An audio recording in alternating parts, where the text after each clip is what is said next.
Happy Groundhog Day, everybody. Let's see if that rejected gopher can make this crappy weather any better. In honor of this very bizarre holiday, let's talk about that Bill Murray movie. Oh wait, no, let's actually talk about the horror parody of that movie and how the third film is yet to come out. Is this a bit of a stretch? Maybe. But will Happy Death Day 3 happen? Well, let's get into it.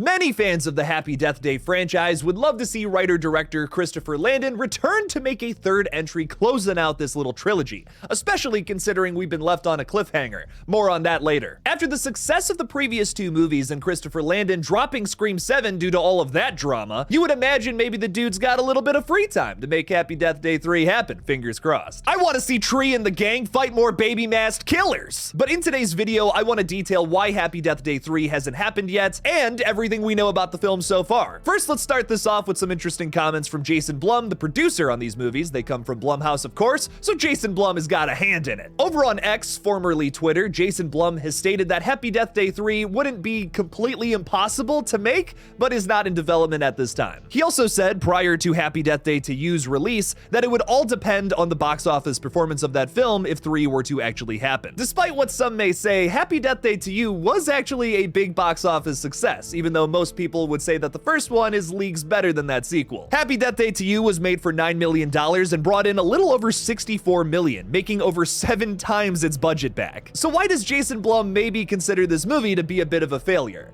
Well, if you compare this to some other Blumhouse franchises, like Insidious for instance, these numbers are shockingly low for a Blumhouse sequel. You know, the first Insidious movie is the lowest grossing film of that entire franchise. There's 5 movies in that franchise too, which is nuts to me. They make the first Insidious for $1 million, it brings in $100 million. That's 100 times what that movie was made for. That's pretty cool. But then looking at the sequel, which was only made for $5 million, which yes, is a pretty big increase, it brings in a little over $160 million back. So while that multiplier comes down to 32 opposed to 100, that's still 60 plus million more dollars than what the original film made. That's crazy. Consider this decline too. The first Happy Death Day brings in over $125 million against an almost $5 million budget. Now for double that money in the sequel, it brings in half of the profit from the previous film. While yes, these are all very rough estimates and maybe some guesses on my part, I'm right. Like, I don't know what to tell you.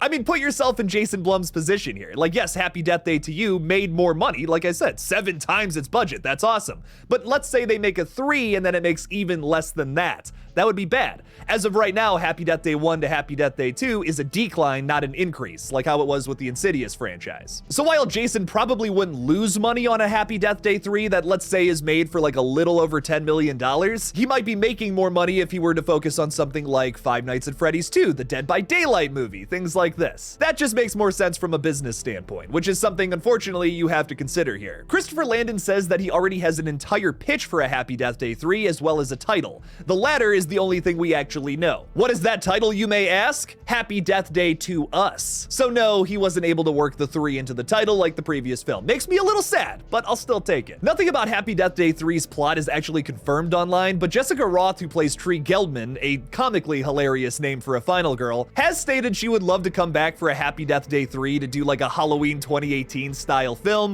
where it's her when she's much older, basically playing Jamie Lee Curtis's character in that respective movie, where she's older, she's hardened, and then she has to do all this crazy shit to fight a similar killer from the past. I highly doubt that the third film is going to entail that kind of plot, but it's interesting to talk about nonetheless. Based on the title that Christopher Landon gave us and the post-credits scene in Happy Death Day 2, I have a few guesses as to what could be going on in this third entry that is yet to happen. But first, we have to talk about that end credits scene from Happy Death Day 2. You might have forgotten about it. That was a couple years ago, pre-pandemic, baby. During the post-credits scene of Happy Death Day 2, a government agency that calls themselves DARPA, Defense Advanced Research Projects Agency, led by Dr. Isaac Parker, takes our main characters from college to a nearby DARPA lab, revealing that they have taken possession of Sissy, the device that started the time loops in the first place, to experiment on it and trap people in a time loop to see how it works. In a last-minute joke that I think could actually set up the entire plot for Happy Death Day 3, Tree suggests her friend friend, Danielle, to be put in a time loop, which is the last shot of the movie of her waking up screaming. I would probably wake up screaming too if I had to live the same day over and over and over and over again. Happy Death Day 3 could hilariously be about Danielle's character being trapped in a time loop to which she has to be saved by her kind of friends. But also like not really, because Danielle kind of sucks. I think it would be interesting if DARPA were to tell our main characters, hey, you gotta get her out of there, she's trapped, she won't go after the killer. Like she just keeps dying. Like that's kind of funny, I think. They could say something along the lines of she will actually die at some point because her body's gonna be so broken she can't go after the killer. Think about what was set up in the first two Happy Death Days with Tree feeling like total dog shit by the time you got to the end of one of those movies. That's gotta go somewhere eventually, and I feel like that would be a good reason for them to get into the time loop themselves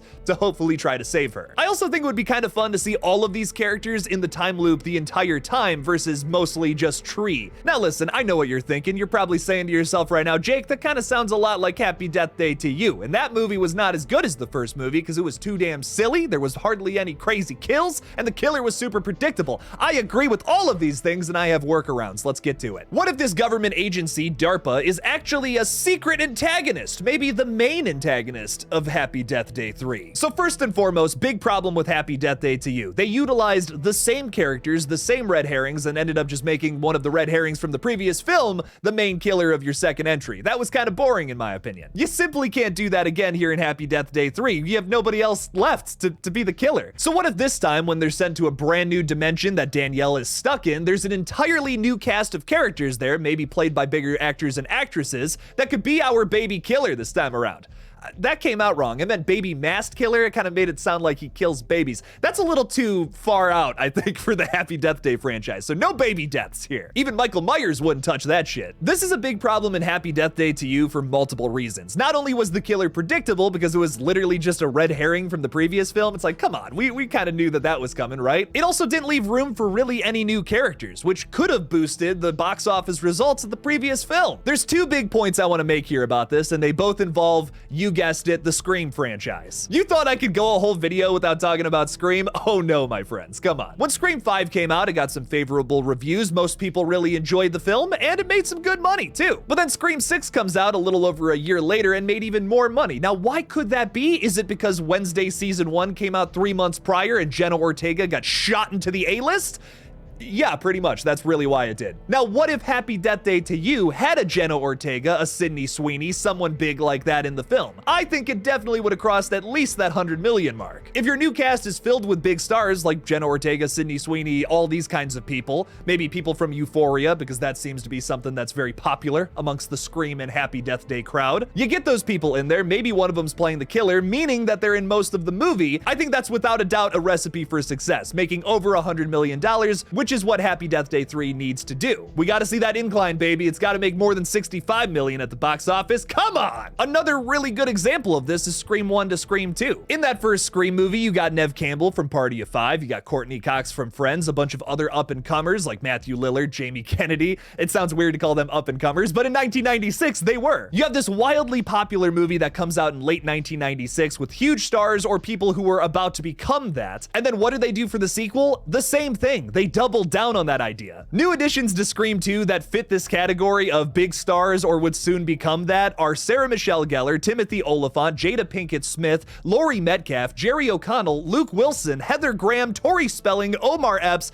David Warner, Portia de Rossi, Rebecca Gayheart, and the list goes on. Point being, Happy Death Day to you did not really utilize that idea, and considering how beloved Scream 2 is by Scream fans, who are mostly the same fans of Happy Death Day, you think that they would try to replicate something like that. If Happy Death Day 3 happens, this is a requirement, in my opinion, if that film is going to make any money, which is the biggest reason why it's probably not happening right now. But how do we strike that same balance of horror and comedy that the original film has that the sequel kind of lost? Well, you gotta up the horror element big time. Now, considering that both of these movies are PG-13, you can't really make the kills all that grisly or gorier. You can make the chase sequences more intense and scarier. That would up this element to the franchise that has kind of since been lost in the sequel. That's just gonna come down to writing, framing, shooting, acting, all that fun stuff. Execution is everything, baby. And I imagine that since this is a horror comedy, it's got like a lighter tone and like goofier feel to it, should probably have a happy ending with a nice neat little bow wrapped on top. During the runtime of this film, I imagine that Tree and her friends are gonna be pretty angry that DARPA ended up throwing them into the time loop as well, trapping them inside. Maybe they figure out a way to manipulate space-time with Sissy once they get out of the loop